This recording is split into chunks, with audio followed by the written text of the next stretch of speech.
Kovach is the Democrat of the day. He's running for the District 30B seat against Eric Lucero. He's kind enough today to join us to talk about his campaign. Brad, thank you very much. I appreciate the time today. Yes, well, thank you for having me. My pleasure. Let's start off with the basic information. Who exactly is Brad Kovach?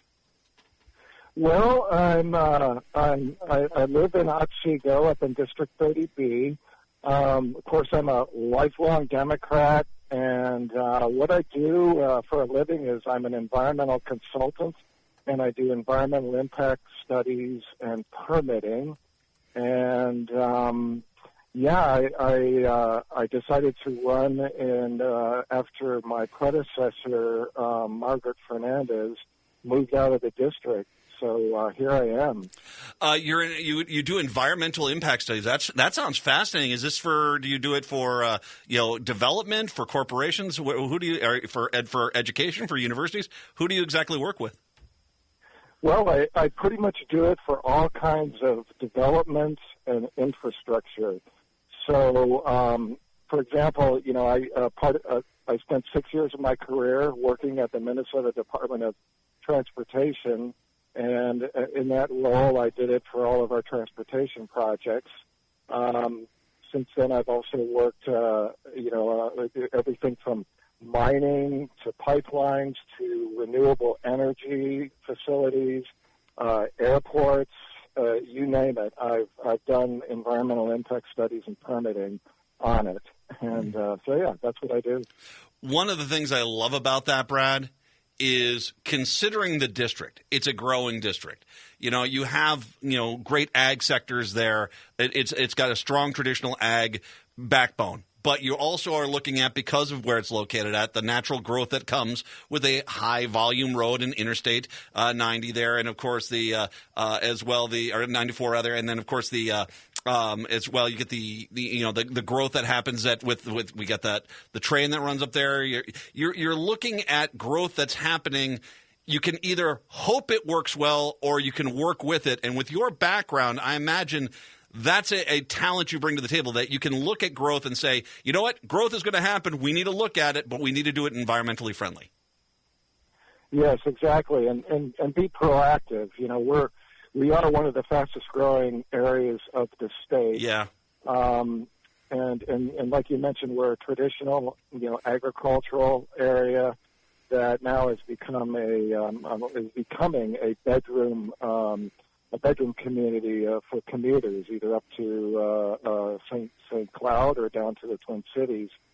And it's a very interesting mix of demographics and socioeconomics that we have, although it's not quite unique. We are an interstate community, and a lot of our commerce and industry, of course, is dependent on the industry. And what I'd like to see us do in the future is both accommodate that growth as well as diversify our employment base and our tax base, so we're more vibrant and a progressive community in terms of planning for the future and accommodating that growth to meet the standards of what we all expect from our communities here in Minnesota. We don't want to just talk about your district, though, as the expansion that happens up on the Interstate 94 area there. You do have a lot of great bedroom communities, and St. Michael's cute. It's just cute. And, of course, Albertville, you got the outlet mall there. That's part of the district. You also have a lot of ag sector. I've been out in your district now twice in the last 3 weeks, and I've been out in rural parts of that district. And the thing that I keep seeing is for sale signs on farm properties. And it's pretty stark. It's a pretty common sign you're seeing out there. On top of that, we've got this disastrous trade policy. You have farmers whose margins are lower than ever. You've got markets that used to be vibrant who are non-existent anymore, and questions about, A, am I going to be able to sell the crops I'm growing in the fields? And B, if there's going to be federal bailout dollars, will it ever even get down to me in my farm, or is it just to corporate farms? Talk a little bit about the ag sector there, because it's something that if we don't get out there and start nurturing that ag sector a little bit, because of what's happening in Washington, D.C. with Trump and his administration, we're going to end up losing a lot of the farms. Yes, exactly. And my district has not been immune from any of those foreclosures. What those really represent is farmers are going out of business. Mm-hmm. Now, many of the farmers in District 30B are involved in some aspect of dairy production in particular. Many of them they raise dairy cattle, and then they move the dairy cattle to larger dairy producers. So they're involved in some aspect of that supply chain for the dairy production. And but many of these farms here have been in our district for 120, 150 years. Some of the oldest farms in Minnesota. And yes, our farmers need to start planning to go small and recapture their independence and recapture their ability to control their markets, control where their products are going to, and as well as recapture those trade positions that Trump has destroyed. And that's going to take a concerted effort both from state and local level stakeholders and politicians, as well as at the national level.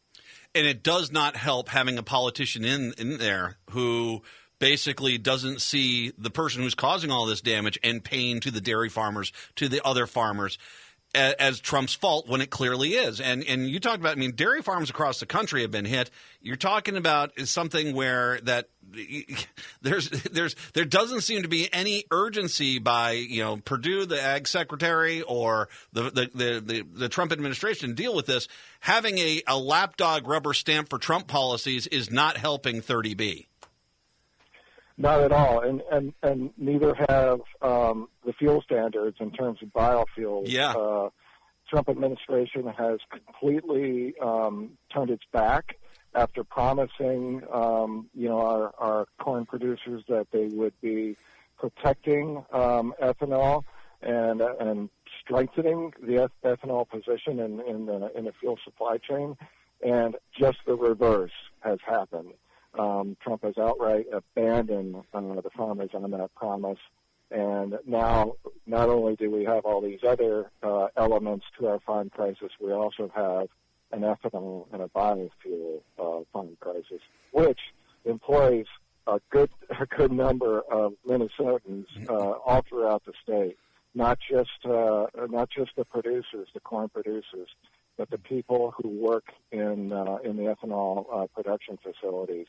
Many of them right now are sitting idle, and they have been laid off, again, because of Trump's policies. Well, I don't know if you saw it, because they gave all those waivers, which they said they weren't going to do. They gave all the waivers to the traditional refineries. And then on top of it, Perdue came on out and said he was going to get, was it CCC funds? He was going to distribute them to ethanol producers. And now he said, no, we're not going to do that. He really has left. One of the arguments that people have made about, Republicans are good is because ethanol. The reality is we've just seen they're doing everything in their power. This Trump administration is doing everything in their power to kill ethanol and the ethanol program. And the reality is it's hurting these farmers. You see the end result: the farmer who's out of business, the farmer losing their farm, the no market for the crops, no margins for the farmer. That's where you're seeing the pain on the one end of it. But the reality is that it's a failure because you don't have leadership in the district saying, "No, what? I'm going to fight for these farmers. I don't care what happens in Washington D.C." Yes, exactly. And my opponent Eric Lucero, he has not been on point for our farmers at all. And I've gone out. I've talked to our farmers. I've met with the various the Minnesota Farmers Union and the other various groups, and that's exactly what they're telling me, is that there's all these different facets that are struggling, and they really have no other out. They're sort of trapped in this cycle. And Eric Lucero has done nothing to help our farmers and producers. Yeah, making state government vehicles run on ethanol. That'd be good for mandatory ethanol usage by the state vehicles. I like that idea.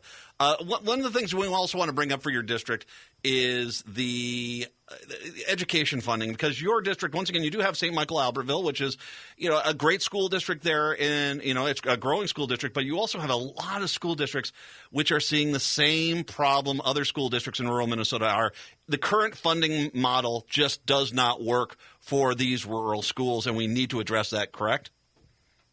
That's correct, and it's been that way for way too long. Yep. I mean, we've been hearing about this dilemma over and over, in that we have this arcane school funding formula, and I've always thought, well, why don't we just fix it?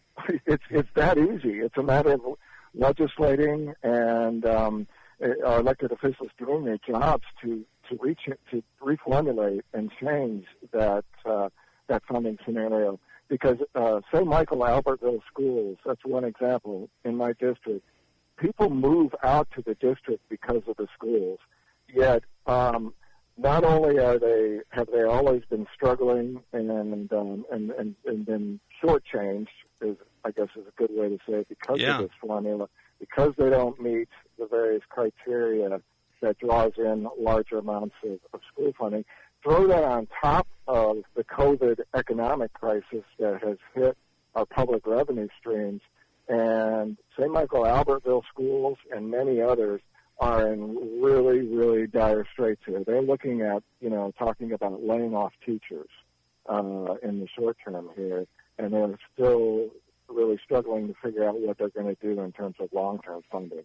So that's going to be one of my top priorities, is working with other legislators to get after this and reform this formula and make it right and bring some equity back into the school funding. It's like I said, sometimes, the issues it's amazing where it's affecting. It's the same problem in inner city schools as you have out in rural districts. The funding model doesn't work anymore. It only works for really wealthy suburban schools. And not only that, but the mandates they put on these school districts. A wealthy suburban school district can easily pass a referendum generally, and they don't have any problem with it. But then a rural school is looking at a teacher having to get laid off, or a field of study having to be shelved because you can't afford to have that because you have more mandates being put on you and a small budget. Right, and then when we put out referendums, to raise school funds, those aren't very popular. And when you're in a community in the communities like I have, we don't really have a very strong tax base. We don't have a lot of high density employers, and all those other things that maybe those more wealthy suburbs do have to sort of back up that public funding formula with revenue income. And we just don't have that out here either. And that's one thing, of course, that I'm interested in is economic development, diversifying, our tax base from everything from the employee types that we have to the types of businesses and commercial interests that are in our area, because diversifying that tax base is really going to be key to sort of adding a bulwark of school funding income to our schools. So it's a multifaceted process, but reforming that formula and then looking at diversifying our revenue basis here, I think will go a long ways to helping our schools. Brad Kovach, 30B. Here's the point, everyone. You help your local DFLer, of course. But if you're in a relatively safe DFL district, this is a seat first of all, the House would be better without Eric Lucero in it. Let's just be honest. 30B deserves representation that's going to care about the district. Brad Kovach will do that. It's not that far away. Volunteer, donate. Brad, if they want to get to your website, where do they go?